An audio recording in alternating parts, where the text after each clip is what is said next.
Buenas, bienvenidos a este Summit nuevamente de dolor.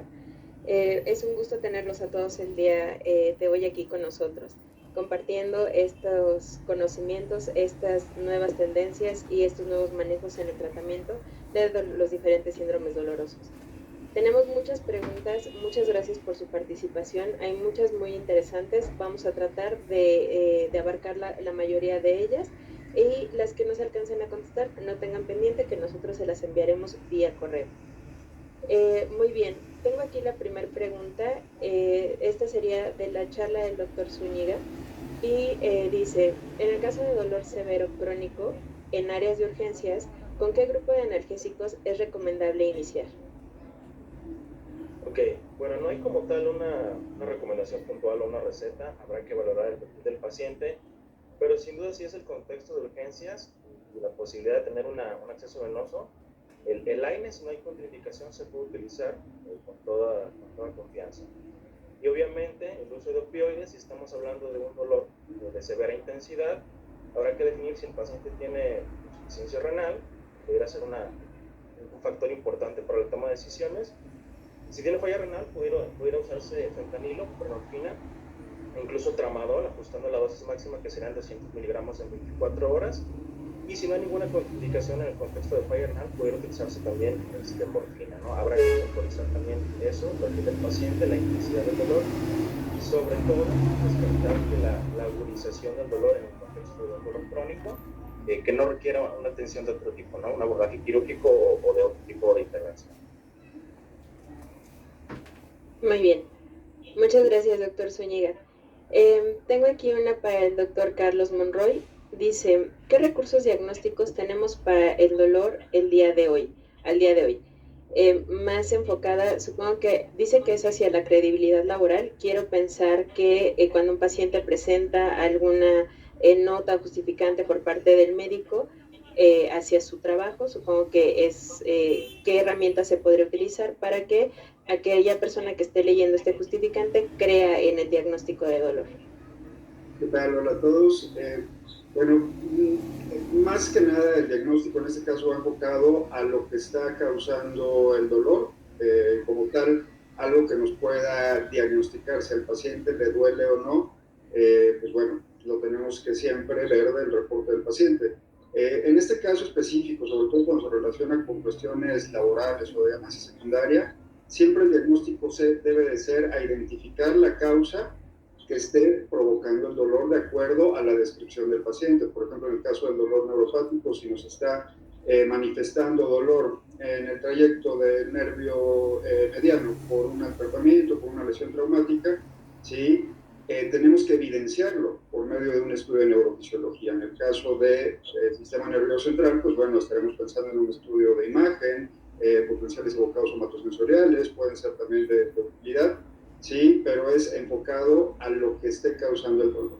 En el caso de fibras delgadas es un poquito más complejo, ¿sí? Ahí tenemos pruebas diagnósticas como la biopsia de piel, que pues bueno, ya está un poquito en desuso, ya de forma más reciente se está utilizando los test cualitativos sensoriales para determinar umbrales de respuesta, ¿sí? Que también podría ser algo que nos pueda identificar, ¿sí? O confirmar la lesión de lo que está ocasionando el dolor y de esta forma podemos establecer el diagnóstico o confirmar el diagnóstico.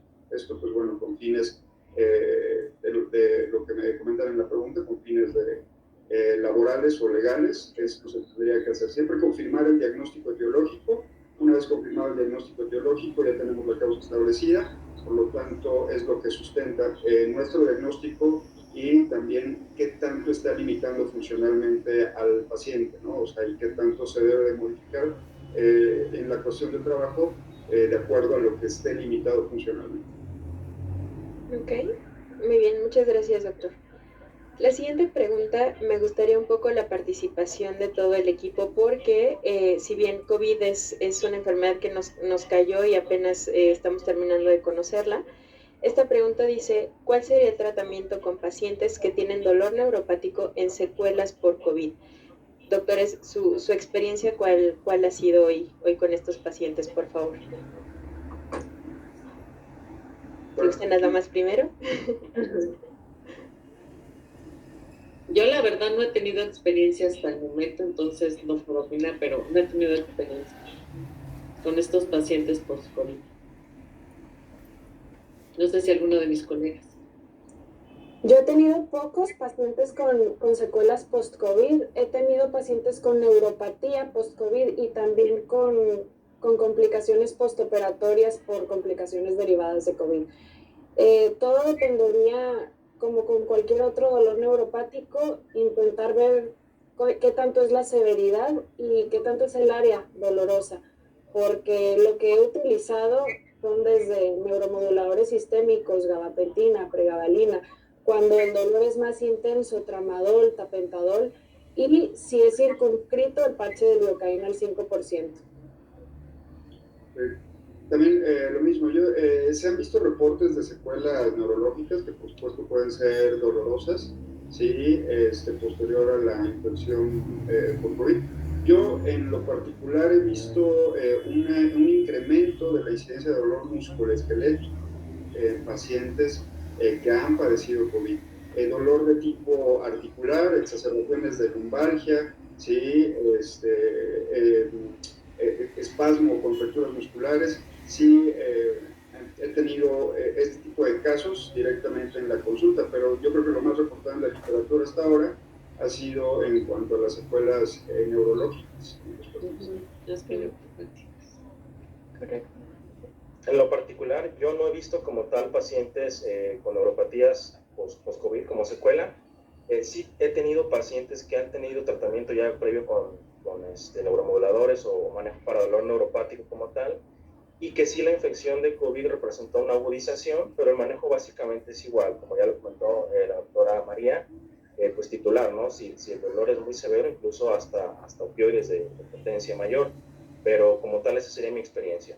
Y en cuanto también enfocado pues a lo del tratamiento, siempre en dolor tenemos que establecer primero, bueno, si el paciente nos está reportando dolor, debemos de establecer la causa del dolor y de acuerdo a eso manejar. Puntualmente para la pregunta que es en cuanto a dolor neuropático, el dolor neuropático tenemos guías de manejo en general, no hay hasta el momento alguna guía específica en secuelas posteriores a COVID, al menos que yo tenga conocimiento de esto. Sí, por lo tanto, pues bueno, una vez establecido el diagnóstico de dolor neuropático en un paciente con antecedente de infección a COVID, se debe de abordar como tal, ¿no? O sea, identificar la causa, identificar si está afectado a nivel central, periférico, sí, y también el tipo de síntomas, paroxismos, o si es solamente localizado, sí, y en eso debemos enfocar nuestro tratamiento. Prácticamente el algoritmo sería el mismo, no varía. Correcto. Individualizar yo creo que sería la clave para el éxito de tratamiento con estos pacientes, ¿no? Muy bien, doctores, muchas gracias. Esta sería más enfocada hacia la plática de la doctora Bistre. Por favor, doctora, ¿nos podría mencionar cuántos parches de lidocaína al 5% se podrían utilizar en un paciente de dolor neuropático localizado que tiene artrosis cervical con manifestaciones a distancia? A ver, primero, la artrosis es un tipo de dolor somático, entonces los dolores de tipo somático no están indicados estos parches.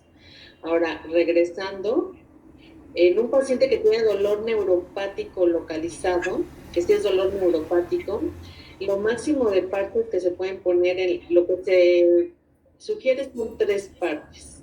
Aunque con algunos estudios de nuestros colegas españoles dicen que se pueden poner más, pero la indicación son 3 parches al mismo tiempo y hay que ver en qué zona lo están utilizando. Ok, muchas gracias, doctora. Esta pregunta es difícil porque la fibromialgia sabemos que es un padecimiento complejo de tratar. Voy a dirigir la pregunta al doctor Zúñiga, sin embargo, si alguien tiene también alguna otra opinión o nos puede aportar, se los agradeceremos mucho. Y pues preguntan cómo pueden trabajar con el dolor asociado a fibromialgia. Ok, una pregunta interesante.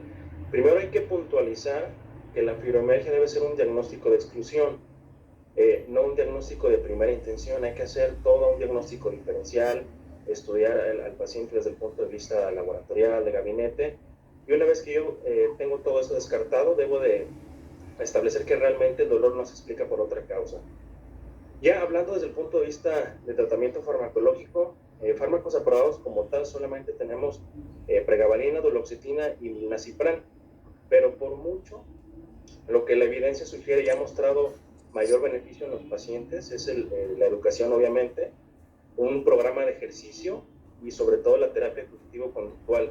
Algunos pacientes pudieran incluso beneficiarse del uso de opioides como tramadol, pero por mucho la evidencia sugiere el uso de un plan de ejercicio y de la terapia cognitivo-conductual. No sé si alguno de mis colegas quisiera ampliar algún punto.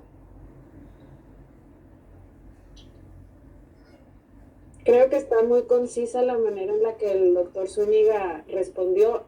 Fibromialgia siempre es un tema y nunca tenemos una salida muy rápida ni muy fácil para la fibromialgia.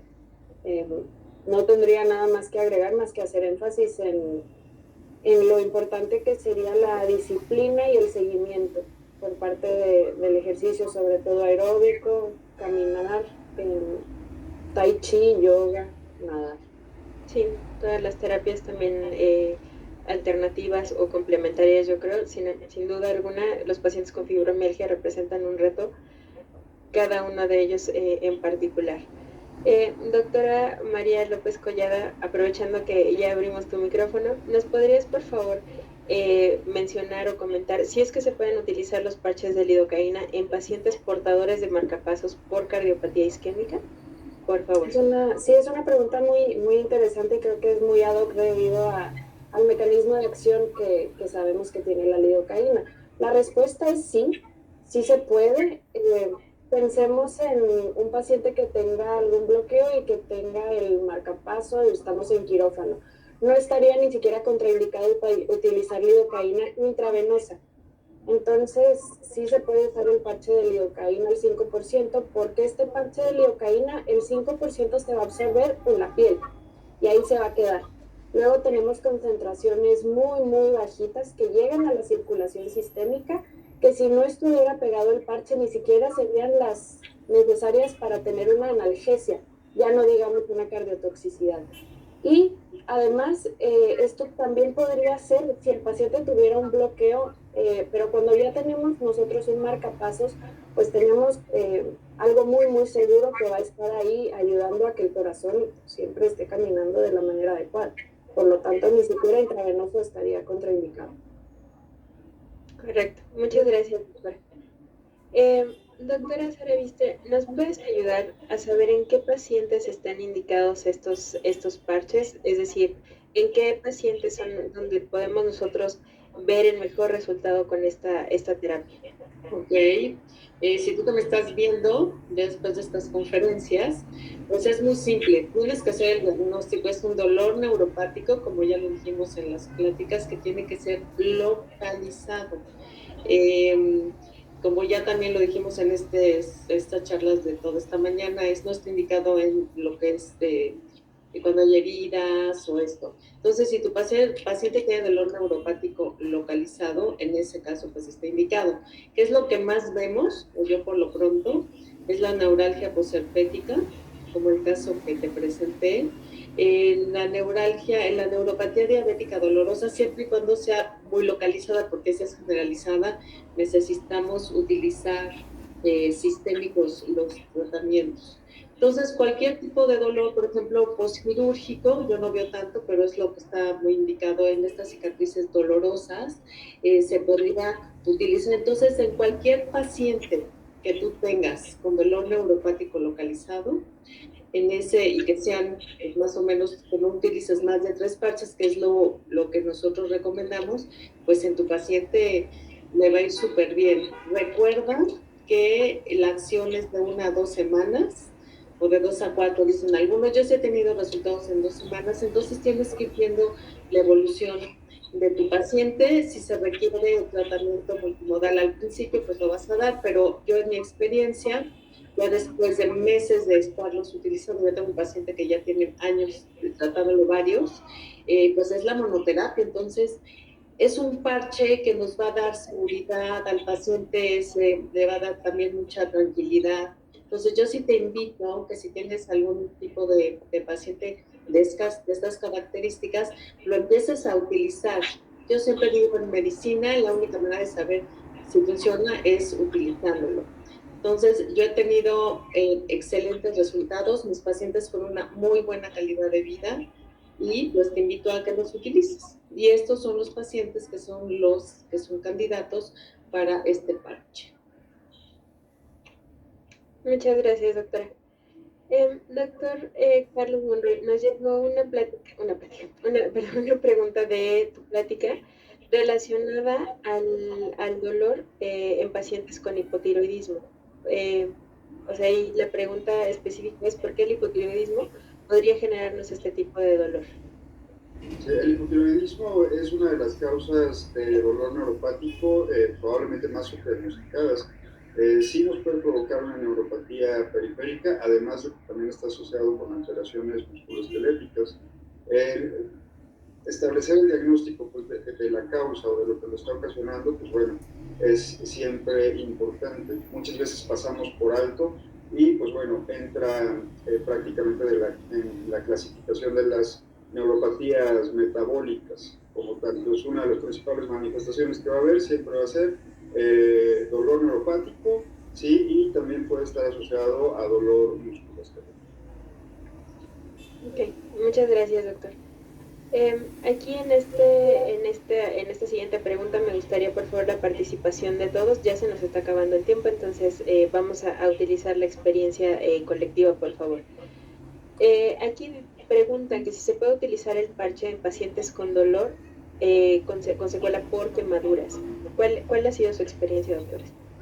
Yo considero que si la zona, porque obviamente después de una quemadura si hay dolor de tipo neuropático, no es tan extensa que podamos utilizar máximo 3 parches, pues yo creo que en ese caso sí se podrían utilizar.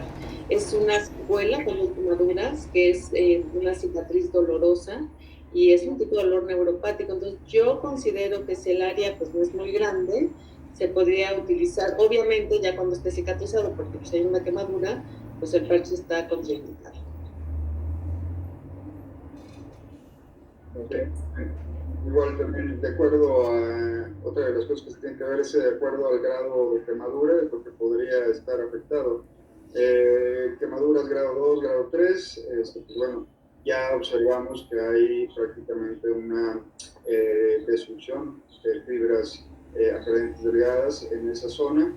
Sí, ahí en ese caso, pues bueno, debemos de ver si el dolor realmente está relacionado o es dolor de tipo neuropático, porque normalmente también podemos tener otro tipo de problemas, sobre todo por las cicatrices que van a provocar más que nada una fibrosis en la zona. Sí, es frecuente que se presente dolor relacionado a eso, también la pérdida de la funcionalidad. ¿Sí? Pero bueno, como lo comenta la doctora, si se establece el diagnóstico de dolor neuropático localizado, sí podría tener, por supuesto, una función. Sí tendríamos que ver, bueno, si sí coincide, ¿no? Si tenemos una quemadura grado 3, sería improbable el dolor neuropático en esa zona. Sí, tendríamos que ver si no es más bien por las adherencias, por fibrosis, sí, otra causa que sea por dolor, que está ocasionando el dolor. Ok. Doctor Zúñiga, ¿alguna experiencia en pacientes quemados? Hasta ahorita la verdad que no, pero digo, yo concuerdo con mis compañeros, no creo que exista alguna contraindicación. Estamos hablando de un área muy circunscrita, dolor neuropático localizado, que es principalmente la indicación como tal del parche, y sobre todo evaluar las condiciones de la piel, ¿no? Previamente a utilizar el parche y evitar que no sea en una etapa aguda, ¿no? de la quemadura, pero sin duda yo creo que no habría ninguna contraindicación una vez que establecemos el diagnóstico de dolor neuropático localizado y que es un punto muy localizado, muy circunscrito de dolor. No creo que exista ningún tipo de contraindicación, que exista utilidad, obviamente. Claro, pues sí, yo creo que como mencionábamos hace un momento es perfilar al paciente y saber en quién sí lo podemos utilizar. para pues también ayudarle con este dolor, ¿no? Que le deja la cicatriz dolorosa a estos pacientes. Perdón. Sí, adelante, doctor.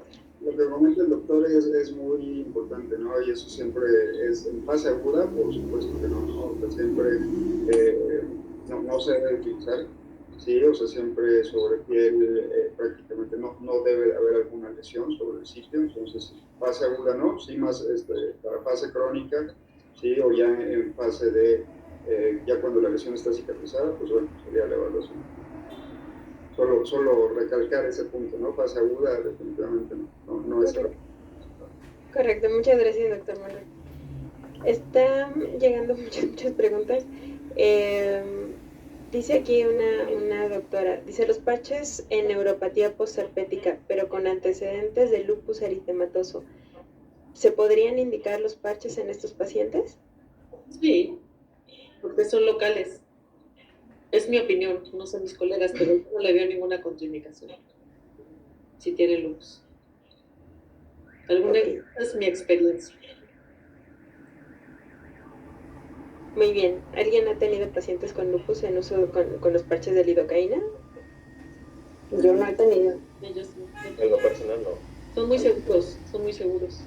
Sí, en este caso, bueno, pues depende, ¿no? O sea, realmente no hay una contraindicación como tal, o sea, más bien es establecer el diagnóstico del dolor neuropático, ¿no? Eso sí sería la parte más importante. O sea, el paciente con lupus, el paciente con artritis reumatoide, o sea, normalmente va a presentar dolor de tipo articular, pero no los exenta, ¿sí?, de algún problema de tipo neuropático. Entonces, ahí sí, el dolor de tipo articular, la verdad es que no habría alguna utilidad, sí, pero puede haber dolor neuropático en estos pacientes, por supuesto que sí. También incluso los atrapamientos pueden llegar a ser más frecuentes. En este caso sí sería una herramienta que puede darnos mucho beneficio en este tipo de pacientes. Recuerden, o sea, lo principal, hacer el diagnóstico de lo que está ocasionando el dolor. Dolor neuropático localizado, ¿sí? Paciente con alta probabilidad de efectos secundarios a la terapia sistémica, el parche sería lo indicado, ¿no? O sea, utilizarlo en este tipo de pacientes yo creo que sería de los casos que siempre tendríamos que hacer ahí, ¿sí? La prueba terapéutica, sí, pero bueno, o sea, siempre el diagnóstico, ¿no? Dolor neuropático localizado, independientemente si de lo que lo esté causando o del tipo de antecedente que tenga el paciente, sobre todo por la seguridad del parche, que realmente la absorción sistémica es muy baja y el perfil pues, en cuanto a efectos secundarios es muy bueno, sí es algo que tenemos que considerar. Muchas gracias, doctora. Voy a hacer esta pregunta, son dos preguntas, pero yo creo que podemos juntarla bien en una. Preguntan respecto a, uno, el uso de de los parches de lidocaína en pacientes embarazadas, y dos, el uso de estos parches en neuropatía diabética. Ya la doctora Bistre nos había comentado algo de la neuropatía diabética, que es como un poco a veces más generalizada, pero sobre estos dos perfiles de pacientes, ¿alguna opinión o alguna experiencia que hayan tenido, doctores? Pues yo, como les comentaba, de los pacientes con neuropatía diabética dolorosa, a veces ya es sistémico, pero a veces es muy localizado en guante, calcetín. En cuanto a las embarazadas.